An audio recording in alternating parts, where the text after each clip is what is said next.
Myself Suyog Baviskar from School of Earth Sciences, PA, Solapur University, Solapur. My today's topic is Introduction to Remote Sensing. So let's begin with definition. So remote sensing is defined as the acquisition of information about an object without being in physical contact with it. Also, remote sensing is the science of acquiring, processing and interpreting images that record the interaction between electromagnetic energy and matter. It's deal with the obtaining information about an object, area, phenomena through the analysis of data acquired by the device that is not in contact with the object or area or phenomena under investigations. So these are the three main definitions of remote sensing. Then history of remote sensing. Actually this idea is developed in 1840s when it was realized that a different and perhaps more revealing view of particular landscape could be obtained by taking a photographs from a vantage points. Such an incline or building and efforts were made to look down on Earth's surface by taking pictures with the cameras, hot air balloons, aeroplanes. Now it's satellites. So principles of remote sensing. The first one is energy source, means only sun. Then it's react with atmosphere, then interact with the target, and then the energy is recorded by the sensors which is mounted on satellite. Then it is transmitted and received by our Earth stationary. Then its interpretation and analysis done by the applications. Then it's again works on EMR, electromagnetic radiations. Electromagnetic energy or electromagnetic radiations is the energy propagated in the form of advancing interaction between electric and magnetic fields. It travels with the velocity of light, visible light, UV rays, infrared rays, heat, radio waves, X-rays and all other different forms of electromagnetic energy. Then interaction of electromagnetic radiations with the Earth's surface. EMR that passes through the Earth atmosphere without being absorbed or scattered by research on the Earth's surface to interact in different ways with different materials consisting the surface. There are three ways in which the total incident energy will interact with the Earth's surface material. It's absorption, transmission and reflection. Absorption occurs when radiation energy is absorbed into a target, while transmission occurs when radiation passes through the target. Reflection occurs when radiation bounces off the target and radiated. This is the interaction of EMR with Earth surface. Then spectral reflectance of vegetation, soil and water. A spectral signature is the variation of reflectance or emittance of a material with respect of wavelengths.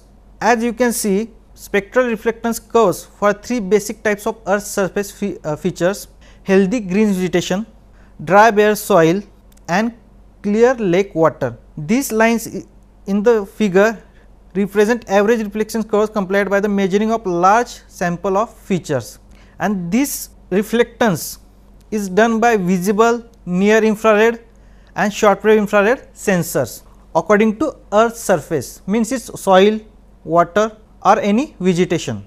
Then there are two types of remote sensing. The first one is active and second is passive. Active remote sensing includes active sensors which emits energy in order to scan subject and areas whereupon a sensor that detects and measures the radiation. Means the sensors, they actually use their energy, just like our cameras. When camera use flash, then it's active sensor, but when we take photographs in the presence of suns, mean outdoor, then it is passive sensor.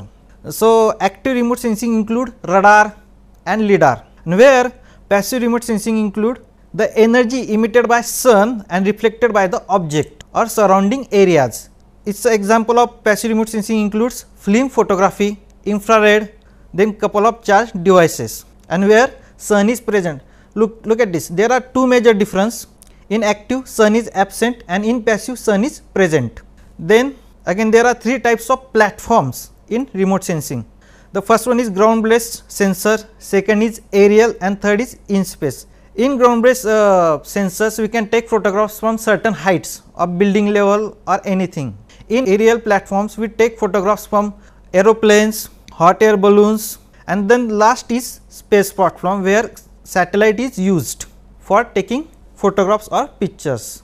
Okay, then next is elements of image interpretation in remote sensing: tone, shape, size, pattern, texture, shadow, associations.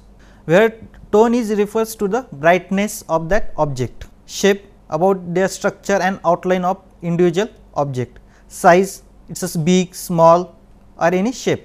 Patterns is the reference to the spatial arrangement of usually discrete object. Then texture refers to the arrangement and frequency of tonal variation in particular areas of an image. Shadow is also helpful in interpretation as it may provide an idea of the profile and relative height of the target, means we can calculate the height from shadow.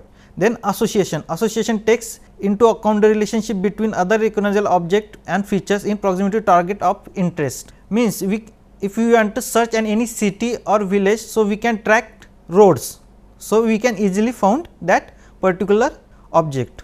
Then advantages of remote sensing. Remotely sensing imaging systems have several advantages over camera photography, from which it differs significantly in the following two ways. First, it is not just restricted to the visible light of the electromagnetic spectrum from an about 0.4 to 0.7 micrometers in wavelength, but can also measure energy at wavelengths invisible to the eyes, such as near infrared, thermal infrared and radio wavelengths. Most remote sensing instruments can record different wavelength at the same time, which is not but numerous images of the same location on the ground, each corresponding to the different range of wavelengths called as band. Then there are some limitations to the remote sensing. Although remote sensing has many advantages over a ground based survey, yet remote sensing has not totally replaced ground based surveys, largely because of limitations with the technology which still exist. The first one is cost of data collection and data purchase, problems with the data analysis and interpretation, then potential limitations with spatial, spectral and temporal resolution of the various sensors, means problems with the weather capacity as some sensors cannot see through clouds. Then applications of remote sensing. Remote sensing is mostly applied for the monitoring of vegetation types and their status in agriculture property management, planning and crop yield assessment. Mainly soil surveys also includes mineral and petroleum exploration, monitoring and planning of water resources and groundwater exploration, urban planning, forest resource management, biodiversity mapping, then land use and land cover. Again, there are many applications where we can use remote sensing. These are the references for the above slides. Thank you.